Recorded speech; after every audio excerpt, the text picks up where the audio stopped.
Hello, my true crime lovelies. How are you? I hope you are well. So, Sarah's friends have been in the bushes. What do I mean? It's the people who come on and watch. They don't say anything. They're hiding in the bushes getting information. How do I know? Well, I was docket surfing, and this is what I found. Little Miss Boone has filed this with the family court. Motion to appear telephonically and or by Zoom. I'm going to read it to you because there's a little bit of a pity party in here. And then I'm going to tell you why it's ridiculous and why her friends in the bushes should watch the entire video when I make one, because I think they missed something. Yes, I'm a little bit sick if I sound funny to you, but we're going to persevere.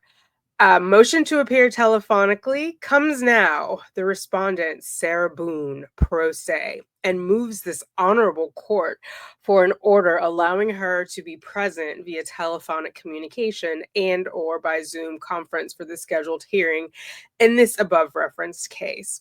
In support of this motion, respondent states the following. Ms. Boone is incarcerated, and is currently housed at Lowell Correction Institution, main unit in Ocala, Florida.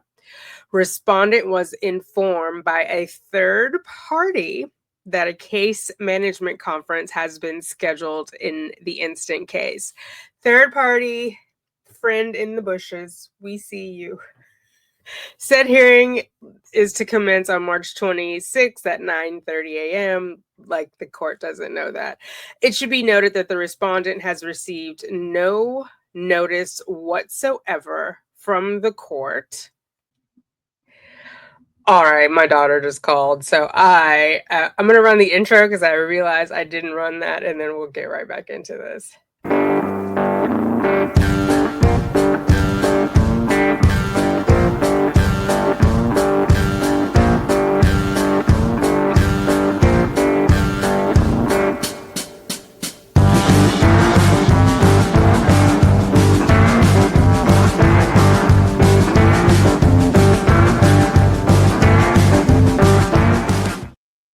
Alrighty, so Sarah's saying she did not receive no notice whatsoever from the court or the opposing attorney regarding the scheduled hearing proceeding.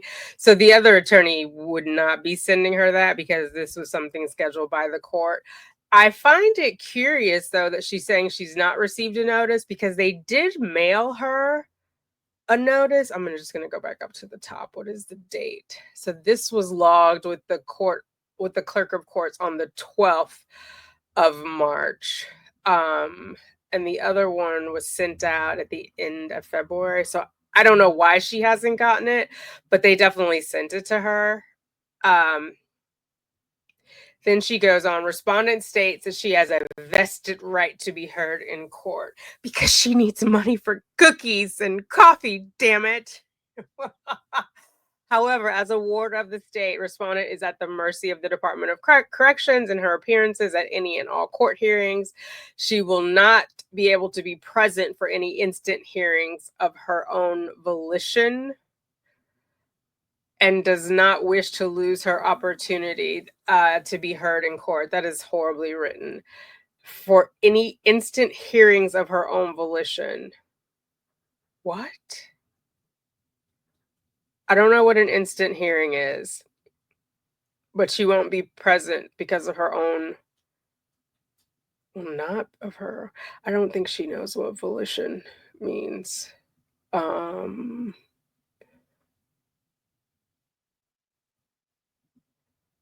Anyway, she wants to be heard. She would like to attend telephonically. A copy of this order must be provided to the Lowell Correctional Institution main unit to ensure the respondent's ability to participate. So this is why I say her friends in the bushes have not been paying attention, because if we take a look at this, the judge already ordered that she order for a telephonic hearing in jail. So hopefully her friends in the bushes have made it this far, because they've already sent that to the Lowell Correctional Institute. They didn't put main facility, they put female.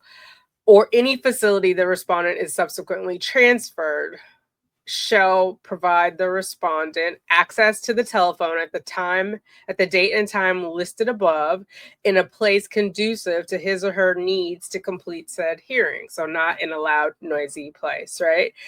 That was signed on the 26th day of February by the Circuit Judge LaShonda K. Jackson, and it was sent to Sarah at the Lowell Correctional Institution. I remember this because I was asking, like, oh, I wonder why they didn't also send a separate copy to Lowell, or like whoever the custodian of people is. I thought that was strange, but they definitely already gave this order. So hopefully by now, little Miss Boone has gotten her life all the way together, and they have a copy of that so that she can go in to argue about this alimony. And she hasn't filed any motions about custody or anything of that sort, which I would think, well, we still have time, right? Because today is the 13th. And so we have time.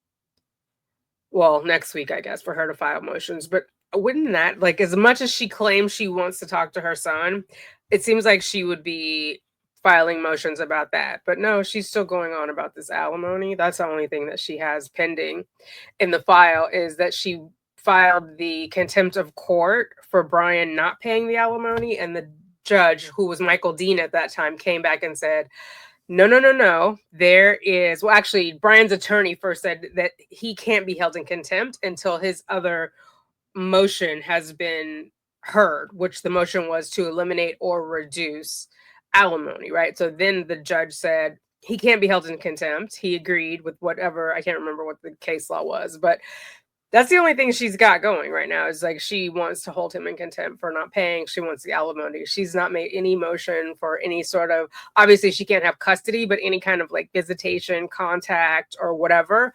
So I suspect Brian's attorney will probably file something of that nature, and will probably show all of the messages from Sarah to both Brian and the son, which are completely unhinged.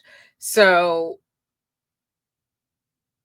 I mean, can the judge just say, no, no, you can't see him, no, you can't talk to him, or leave it up to him? We know that Brian has said to Sarah from our text messages that we've been reading that he is going to have the son talk to the judge in chambers. Now, if that was an empty threat or if there's some weight to that, I don't know. But yeah, so we'll see. I will be tuning in, as I said before, to that hearing to see, if I can get in, and just figure out like what's going on. I'm guessing Brian will also appear telephonically or via Zoom, since he doesn't live in Orange County either. So I don't know if that makes it more conspicuous for people to be in the Zoom or less conspicuous.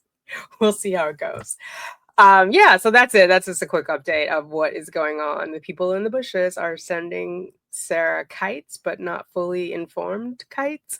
So hopefully they'll get it right. Talk to you guys later. Toodles.